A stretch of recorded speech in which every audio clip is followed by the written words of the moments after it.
नमस्कार, India report में आप सभी का स्वागत है। बिहार विधानसभा चुनाव के दोनों चरण के मतदान संपन्न हो चुके हैं और अब सभी को इंतजार है 14 नवंबर का, जिस दिन नतीजा आएगा और उसके बाद पता चल पाएगा कि बिहार में किसकी सरकार बनेगी।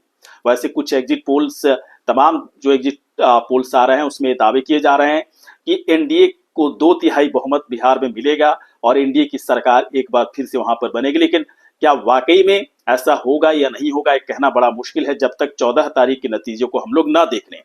इंडिया रिपोर्ट की तरफ से आज 30 वैसे नामों को लेकर हमारी तरफ से 29 नामों की चर्चा होगी, बातचीत होगी, उनके बारे में बताया जाएगा कि ये 30 ऐसे नाम हैं जो इस बार के विधानसभा चुनाव में इनका जीतने का जो चांस है पूरी तरह से 100% बना हुआ है। यानी कि ये जीतेंगे ही। एक दो नाम हो सकता है कि आगे पीछे ऊपर नीचे हो जाए, कहा नहीं जा सकता है, लेकिन हमारी तरफ से जो आंकड़े इस्तेमाल किए गए हैं, लास्ट टाइम जो वोटर्स जो वोट करते हुए निकले उनसे बातचीत करने के बाद, साथ ही साथ किस तरह का माहौल है, अगर किसी उम्मीदवार का नाम हम ले रहे हैं तो उनके स्थानीय विधानसभा क्षेत्र में किस तरह का माहौल है उनके लिए, और तमाम तरह के समीकरण का इस्तेमाल करके इस तरह से 30 नाम को तैयार किया गया है जिनके जीतने के 100% चांस हैं और ये अपने विधानसभा क्षेत्र में अपनी पार्टी के जरिए जीत कर ही सामने आएंगे।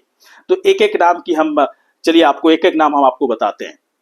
सबसे पहले अगर हम गया टाउन विधानसभा क्षेत्र की बात करें तो यहां से बीजेपी की तरफ से प्रेम कुमार के बारे में कहा जा रहा है कि 100% इनके जीतने का चांस है, यहां से एक बार ये फिर जीतेंगे। इसके बाद अगर बेलागंज की बात करें, गया जिले में बेलागंज विधानसभा क्षेत्र की बात करें, जहां से आरजेडी के उम्मीदवार विश्वनाथ यादव के बारे में जो आंकड़े निकलकर सामने आ रहे हैं कि इनके जीतने का चांस 100% है, यानी कि जीतेंगे ही। और अगर इमामगंज की बात करें, जो कि गया जिले के अंतर्गत ही विधानसभा क्षेत्र इमामगंज भी ये आता है, तो यहां से हम की उम्मीदवार दीपा कुमारी के जीतने के चांस 100% बनते हुए दिख रहे हैं। इसके बाद अगर मोकामा विधानसभा क्षेत्र की बात करें तो मोकामा विधानसभा क्षेत्र से जनता दल यूनाइटेड के अनंत सिंह के जीतने के चांस 100% है। और कई लोग तो इस तरह के दावे कर रहे हैं कि पिछले बार जितने अंतर से जीते थे, इस बार और रिकॉर्ड मतों से जीतेंगे यहां से मोकामा से। इस तरह के आंकड़े सामने निकल कर आ रहे हैं। इसके बाद अगर मनेर विधानसभा क्षेत्र की बात करें, जहां से आरजेडी के उम्मीदवार भाई वीरेंद्र यहां से चुनावी मैदान में, उनके जीतने के चांसेस 100% दिख रहे हैं। इसके बाद पटना साहिब की बात करें, जहां से बीजेपी के उम्मीदवार रत्नेश कुमार को टिकट दिया गया है, रत्नेश कुमार के भी जीतने के चांस 100% यहां पर बनते दिख रहे हैं। इसके बाद जनता दल यूनाइटेड के उम्मीदवार नालंदा से श्रवण कुमार के जीतने का चांस पूरी तरह से बन रहा है। वहीं अगर शाहपुर विधानसभा क्षेत्र की बात करें, जहां से आरजेडी के उम्मीदवार राहुल तिवारी को टिकट दिया गया, इनके भी जीतने का चांसेस 100% यहां पर बनता दिख रहा है। इसके बाद निर्दलीय उम्मीदवार के तौर पर काराकाट से ज्योति सिंह यहां पर खड़ी हैं। तमाम पार्टियों के उम्मीदवार यहां पर खड़े तो जरूर हैं, लेकिन ज्योति सिंह के जीतने का चांस 100% यहां पर बनता हुआ दिख रहा है। इसके बाद आरएलएम की उम्मीदवार सासाराम से उपेंद्र कुशवाहा की पत्नी स्नेहलता कुशवाहा को टिकट दिया गया है, इनके भी जीतने के चांसेस 100% यहां से बनता हुआ दिख रहा है। इसके बाद औरंगाबाद के ओबरा विधानसभा क्षेत्र की बात करें, जहां से एलजेपी-आर के उम्मीदवार प्रकाश चंद्र को टिकट दिया गया है, इनके भी जीतने के चांस पूरी तरह से 100% यहां पर बने हुए हैं। इसके बाद कांग्रेस के उम्मीदवार औरंगाबाद से आनंद शंकर यहां पर चुनावी मैदान में, इनके भी जीतने के चांस यहां पर पूरी तरह से बने हुए हैं, कि जीतेंगे ही। औरंगाबाद से आनंद शंकर के जीतने के चांस बने हुए हैं। आरजेडी के उम्मीदवार रफीगंज से आरजेडी के उम्मीदवार गुलाम शाहिद यहां से चुनावी मैदान में है रफीगंज से, इनका भी जीत का जो पूरी तरह से एक का जो स्ट्राइक रेट है वो 100% दिख रहा है। इसके बाद वारसलीगंज, नवादा के वारसलीगंज से बीजेपी की उम्मीदवार अरुणा देवी को टिकट दिया गया है, इनका भी जीतने का जो 100% स्ट्राइक रेट दिख रहा है कि ये जीतेंगे यहां से। बीजेपी के उम्मीदवार लखीसराय से विजय कुमार सिन्हा को यहां से टिकट दिया गया है, इनके भी जीतने का पूरी तरह से यहाँ चांस दिख रहा है, 100% स्ट्राइक दिख रहा है कि जीतेंगे ही जीतेंगे। इसके बाद अगर महुआ की बात करें, जहां पर जेजेडी के उम्मीदवार तेज प्रताप यादव यहां से खड़े हैं चुनावी मैदान में। वैसे तो तमाम पार्टियों के उम्मीदवार हैं, लेकिन तेज प्रताप के जीतने का चांस यहां पर 100% बन चुका है। अगर कांग्रेस के उम्मीदवार, भागलपुर से कांग्रेस के उम्मीदवार अजित शर्मा की बात करें, तो इनका भी पूरी तरह से 100% यहां पर चांस, 100% जीतने का स्ट्राइक रेट इनका भी यहां पर दिख रहा है। इसके बाद जमुई की बात करें, जहां से बीजेपी की उम्मीदवार श्रेयसी सिंह को टिकट दिया गया है, इनका भी जीतने का पूरी तरह से 100% स्ट्राइक रेट इनका यहाँ बना हुआ है। बिस्फी विधानसभा क्षेत्र की बात करें जहां से बीजेपी के उम्मीदवार हरिभूषण ठाकुर को टिकट दिया गया है, ये भी यहां से पूरी तरह से 100% ऐसा जो आंकड़े निकलकर सामने आ रहे हैं जीत सकते हैं। इसके बाद बौराम की बात करें जहां से AIMIM के उम्मीदवार अख्तर शहनशाह को टिकट दिया गया है, इनका भी जीतने का चांस 100% यहाँ पर बन रहा है। 100% इनका स्ट्राइक रेट यहाँ पर दिख रहा है जीतने का।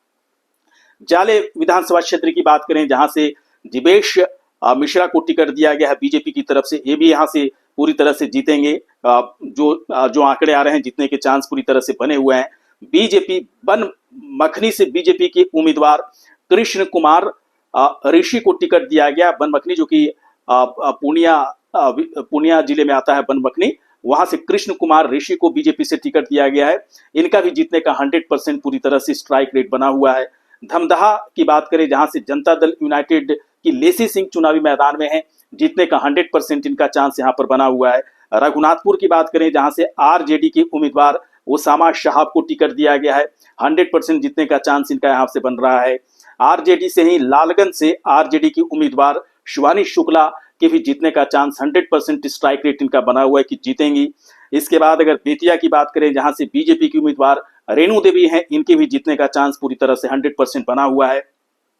इसके बाद उजियारपुर की बात करें जहां से आरजेडी के उम्मीदवार आलोक मेहता को टिकट दिया गया है, इनका भी जीतने का चांस पूरी तरह से यहां से बना हुआ है। 100% स्ट्राइक रेट दिख रहा है कि वो जीतेंगे।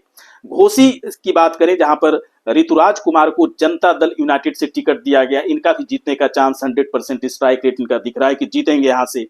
करघर की बात करें जहां से कांग्रेस के उम्मीदवार संतोष मिश्रा है, दोबारा फिर से एक बार जीतने का चांस इनका बना हुआ है। 100% इनके पक्ष में पूरी तरह से आंकड़े दिख रहे हैं। और वहीं अगर कटिहार विधानसभा क्षेत्र की बात करें जहां से बीजेपी के तारकिशोर प्रसाद को टिकट दिया गया है, ये भी यहां से 100% जीत सकते हैं। तो ये 30 नाम इंडिया रिपोर्ट की तरफ से खोज निकालने में पूरी तरह से सफलता मिली है इंडिया रिपोर्ट को। और जो आंकड़े हमारी तरफ से इस्तेमाल किए गए हैं, वैसे वोटर्स जिन्होंने मतदान किया उसके बाद उनसे बातचीत की गई कि कहाँ उनका वोट गया है। कई लोग बताने से मना करते हैं, लेकिन कई लोग बता देते हैं, ये भी आधार होता है। साथ ही साथ जाति समीकरण किस तरह का है, चुनावी समीकरण किस तरह का है, माहौल किस तरह का है, किस तरह का है ना, प्रीवियस इलेक्शन में किस तरह का रिकॉर्ड रहा है, तमाम तरह की चीजों का इस्तेमाल करने के बाद ये 30 ऐसे नाम हैं जिनके जीतने के चांसेस 100% बने हुए हैं। एक दो नाम हो सकता है कि आगे पीछे हो जाए, कुछ कहा नहीं जा सकता है, हो सकता है समझने में गलती हो गई या फिर वहां के समीकरण को सही ढंग से कैलकुलेट नहीं किया जा सका या फिर लास्ट टाइम कैलकुलेशन बदल गया। इस चीज का पता लगाना थोड़ा मुश्किल होता है, लेकिन ये 30 नाम ऐसे हैं जिनके जीतने के चांसेस 100% यहाँ पर बने हुए हैं। 100% जीत का स्ट्राइक इनके फेवर में दिख रहा है। यदि आपको लगता है कि इन 30 चर्चित चेहरों में से कुछ हार सकते हैं या फिर पक्का ही जीतेंगे या फिर उनकी जगह कौन जीतेंगे, यदि आपको लगता है ऐसा कोई नाम आपके दिमाग में आता है तो आप कमेंट बॉक्स पर जाकर अपनी राय रख सकते हैं। ये वीडियो आपको कैसा लगा, अच्छा लगा हो तो तुरंत आप हमें सब्सक्राइब करें, शेयर करें, लाइक करें, साथ ही साथ कमेंट भी करें। नमस्कार।